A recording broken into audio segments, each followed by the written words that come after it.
Assalamualaikum warahmatullahi wabarakatuh. Waalaikumsalam. Salam sejahtera kita semua. Ya, Bapak Ibu, seperti yang kita ketahui bahwa program MBG ini kan sudah berjalan hampir 1 tahun ya.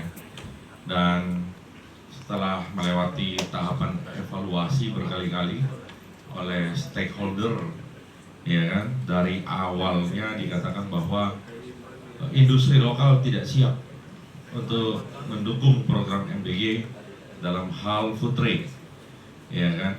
Tapi seperti yang kita ketahui bersama, pada bulan Maret tahun 2025, ketika ada informasi yang diucapkan oleh Pak Luhut Binsar Panjaitan waktu itu bahwa food trade harus lokal. Ketika ada pembicaraan seperti itu, teman-teman dari industri lokal yang tergabung dari asosiasi Aspadam maupun Apmaki itu langsung ya berpikir keras bagaimana caranya supaya bisa mendukung ya industri lokal ini bisa mendukung program pemerintah. Karena itu teman-teman industri lokal sibuk untuk melakukan investasi baru ya maupun investasi tambahan dari mesin-mesin yang mereka sudah miliki.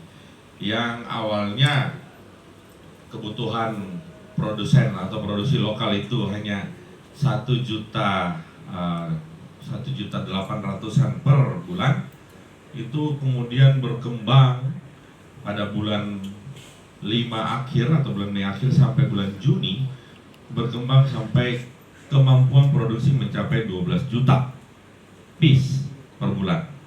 Nah itu tidak mudah dan kita harus sama-sama memberikan aplaus untuk para pelaku industri lokal. Kenapa? Karena satu pabrik itu membutuhkan lebih dari 100 karyawan. Artinya menghidupi 100 keluarga.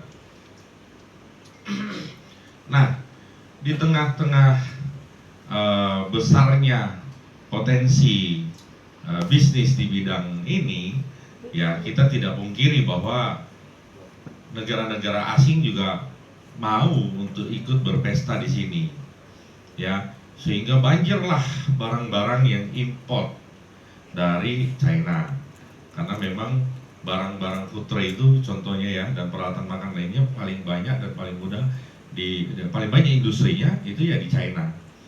Tapi kan negara kita kemudian perlu juga melakukan evaluasi untuk memberikan barrier ya atau pembatasan-pembatasan tertentu. Kenapa? Karena kalau kita mengimport food trade dari China ya satu kontainer itu 55.000 ya 55.000 piece dalam satu kontainer 40 feet. Mungkin tenaga kerja yang dibutuhkan tidak sampai 10, 5 sampai 10 aja. Dan itu dibongkar di pelabuhan sehari, ya kan? Untuk mereka butuh sekitar 8 hari, 7 sampai 8 hari untuk memenuhi ini dengan kapasitas karyawan 100 orang kali 8 hari. Jadi kalau kita berkalkulasi, ya industri lokal ini bisa membuat perputaran uang yang cukup besar dan memberikan penghasilan yang cukup besar untuk masyarakat Indonesia. Dalam hal lain lagi, contohnya kita sama-sama tahu bahwa pada saat produksi berjalan, ya kan kita menemukan bahwa pada saat proses produksi, ya kan food trade dari China itu menggunakan pelumas, ya menggunakan pelumas. Jadi bukan food trade-nya yang mengandung minyak-minyak yang tidak halal, tapi pada saat produksinya dia dari besi plat lembaran kemudian menjadi piring, ya itu diolesin menggunakan minyak yang mengandung minyak babi pada saat itu. Nah ketika itu kita temukan, makanya kita berkonsultasi dengan MUI. Kenapa? Karena pada saat itu ada 2 industri dari asosiasi kita ya yang barangnya sudah bersertifikat halal.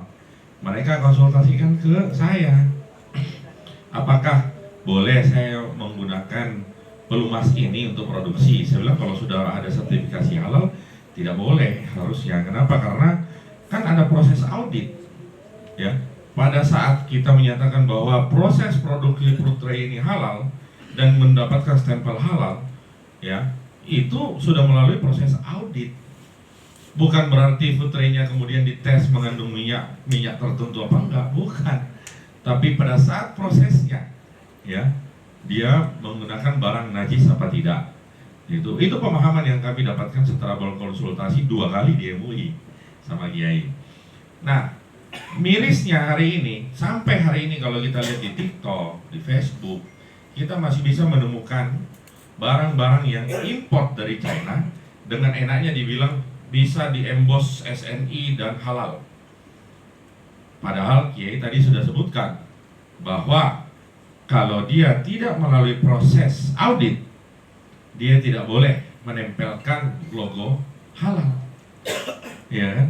Artinya pengawasan daripada masyarakat itu sangat diperlukan supaya adik-adik kita yang dikasih makanan ini, ya, makanan MBG ini tidak menggunakan food tray yang tidak terjamin kepastian halalnya. Apakah begitu distempel logo halal kemudian itu bisa dikatakan halal, Ki? Iya kan? Padahal mereka tidak melalui proses audit, ya, di mana industri-industri lokal sudah melalui proses audit. Dan sebagian besar, 80% dari industri yang tergabung dalam APMAKI, ya, hari ini sudah punya sertifikasi halal. Dan sebagian sisanya masih dalam proses sertifikasi halal. Ya, tentunya ya kita percayakan sama lembaga yang berwenang untuk memberikan sertifikasi halal dan telah melakukan audit pada perusahaan-perusahaan kita. Nah, kalau importir